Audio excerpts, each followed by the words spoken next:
Colour करने हैं, okay. But इसमें कलर के हिसाब से आपको कलर करना है, ओके। What is this? क्या है?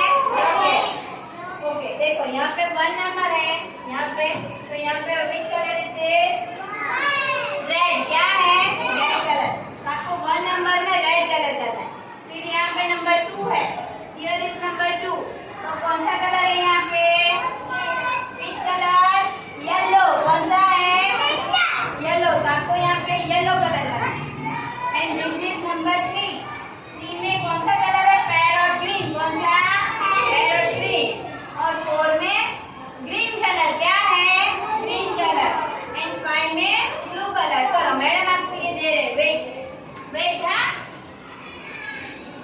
चलो शीशा, रुद्र, ओपन करो। चलो रॉकेट वाला देखो, उसमें 1 नंबर में कौन सा कलर है?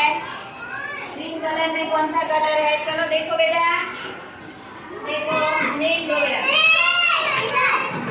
ओपन करो रॉकेट वाला। मितन लो,